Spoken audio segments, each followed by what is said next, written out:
ہمارے یہاں بھی زندگی میں ہم بہت سارے فیصلے عقل سے کر رہے ہیں، معاذ اللہ اب تو اسلام کے بہت سارے اصولوں پر عقل کی دلیل مانگی جا رہی ہے کہ جناب یہ بتائیے تو صحیح لاجک کیا ہے، اس قانون کے پیچھے لاجک کیا ہے، تو ورثہ جو ہے وراثت مرد کا 2 تو عورت کا 1، اس کی لاجک کیا ہے، عورت کو طلاق کا حق کیوں نہیں ہے، مرد کو طلاق۔ ارے بھائی ہم ان لاجکوں میں کب سے پڑ گئے؟ لاجک والے لوگ تو کل یہ کہیں گے کہ یار 2 پہاڑوں کے درمیان 7 چکر لگانے سے بہتر ہے کعبے کا طواف کر لو، کعبہ تو اللہ کا گھر ہے، یہ تو پہاڑ ہے جس کے گرد ہم چل رہے ہیں۔ لاجک تو یہ کہتی ہے اچھا جناب مہینہ کے اندر 3 راتیں گزارنے سے بہتر ہے میں 3-4 طواف مزید کعبے کے کر لوں، زیادہ ثواب ملے گا۔ اچھا حدود حرم کے اندر 1 نیکی 1 لاکھ نیکی کے برابر ہے۔ شاید آپ میں سے بہت ساروں کو یاد نہیں ہوگا کہ عرفات حدود حرم میں نہیں ہے، حدود حرم کے باہر ہے۔ لاجک والا تو کوئی بندہ یہ کہہ سکتا ہے کہ یار حدود حرم کے باہر پورا دن گزارنے سے بہتر نہیں ہے کعبے کے سامنے 9 ذوالحجہ گزار لوں تو جناب زیادہ ثواب ملے گا۔ نہیں میرے پیارے اسلامی بھائیوں، یہ حج کا سفر بہت ایزیلی ایکسپلین کر رہا ہے کہ ہر چیز لاجک سے نہیں ہوگی۔ اللہ کو اپنے بندوں کی یاد باقی رکھنا، ان کی یاد منانا کتنا پسندیدہ ہے کہ ماں کی یاد میں سعی باقی رکھی، خلیل اللہ کی یاد میں رمی باقی رکھی، حالانکہ آج وہاں شیطان نہیں ہے۔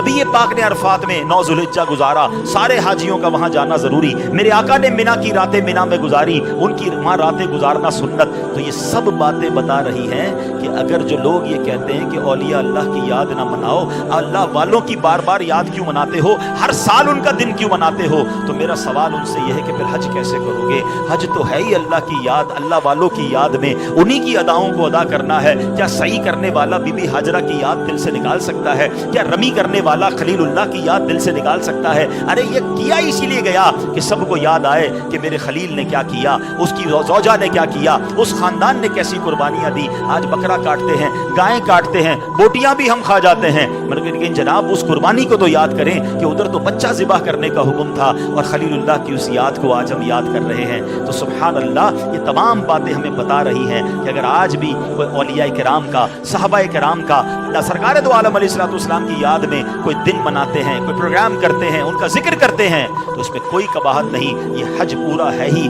اللہ والوں کی یاد۔ باقی ساری لاجک چھوڑیے، جتنے دنیا میں مسلمان مجھے سن رہے ہیں، اللہ کو دیکھا ہے آپ نے؟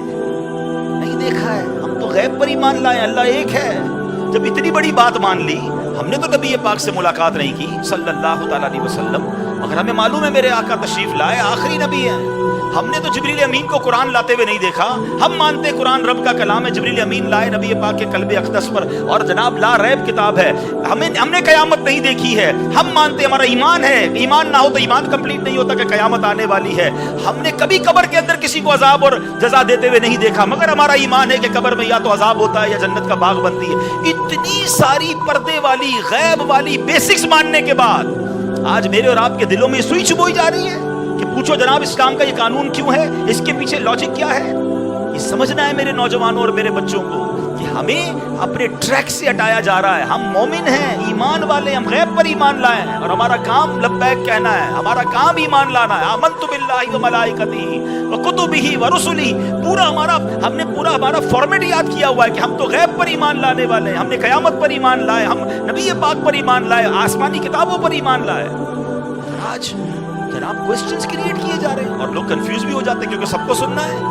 سیکھو حضرت ابراہیم سے، آگ کا کام جلانا ہے، آگ بنی جلانے کے لیے، مگر حضرت ابراہیم کا عشق کہتا ہے کہ اگر رب کا حکم اسی میں ہے تو میں اس پہ راضی ہوں۔ پھر آگ نے کام کیا کیا؟ جلایا نہیں نا۔